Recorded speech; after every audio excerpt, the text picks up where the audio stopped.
সাকিব আল হাসানের পরিচয় দুটি। প্রথমত, তিনি ক্রিকেটার, বলা ভালো বাংলাদেশের সর্বকালের সেরা ক্রিকেটার। দ্বিতীয়ত, তিনি আওয়ামী লীগের সাবেক সংসদ সদস্য। গত 7 জানুয়ারি নির্বাচনে মাগুরা 1 আসন থেকে সংসদ সদস্য নির্বাচিত হন সাকিব।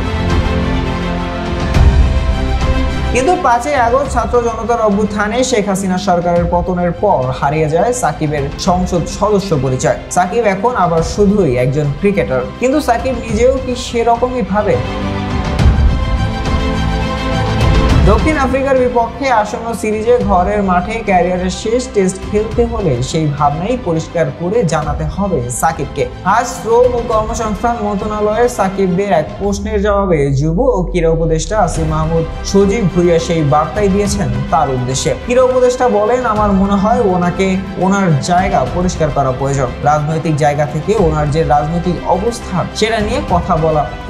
মাশরাফি বিন মুর্তজা মনে হয় এরই মধ্যে সেই বিষয়টি নিয়ে কথা বলছেন। জনগণের পক্ষ থেকে যদি নিরাপত্তার ঝুঁকি থাকে, সেই নিরাপত্তা কেউ কাউকে আসলে দিতে পারবে না। শেখ হাসিনাকেও নিরাপত্তা দেওয়া যায়নি, তাকে দেশ ছেড়ে পালাতে হয়েছে। তো সে জায়গা থেকে রাজনৈতিক বিষয়টা পরিষ্কার করা প্রয়োজন বলে আমি মনে করি। খেলোয়াড় হিসেবে সাকিবের নিরাপত্তা প্রসঙ্গে ক্রীড়া উপদেষ্টা বলেন, সাকিব আল হাসানের পরিচয় দুইটা, এটা আমাদের মনে রাখতে হবে। খেলোয়াড় হিসেবে একটা পরিচয়, আরেকটা হচ্ছে ওনার রাজনৈতিক পরিচয়। আওয়ামী লীগের প্যানেল থেকেই তিনি সংসদ সদস্য নির্বাচন করেছিলেন। মানুষের মধ্যে এই দুইটা নিয়ে মিশ্র প্রতিক্রিয়াও আছে। এখন খেলোয়াড় হিসেবে আমাদের একজন খেলোয়াড়কে যতটুকু নিরাপত্তা দেওয়া আমাদের দায়িত্ব, সেটা অবশ্যই আমরা দেব। তিনি দেশে এলে সেটা আমরা দেব।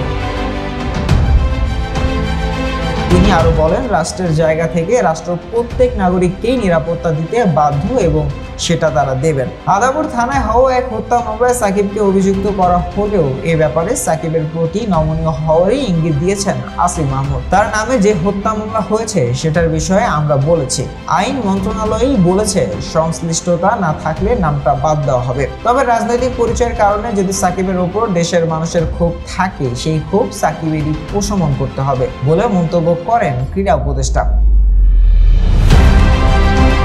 আমার নিরাপত্তার জন্য 5 জন পুলিশ কনস্টেবল আর একজন গানম্যান থাকে। আমার উপর যদি 10 কোটি জনগণের ক্ষোভ থাকে, তাহলে এই 5-6 জন আমাকে নিরাপত্তা কিভাবে দেবে? সেক্ষেত্রে জনগণের যদি কোথাও ক্ষোভ থাকে, সেটা তো আমাকেই কমাতে হবে আমার কথা দিয়ে।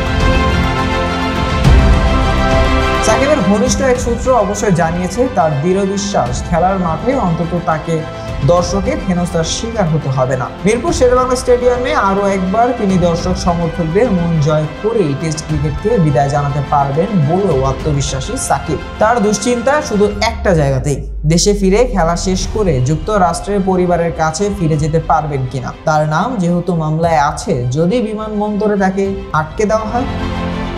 শাহরিয়ার আহমেদ জয়, ডেস্ক রিপোর্ট, আইকন স্পোর্টস।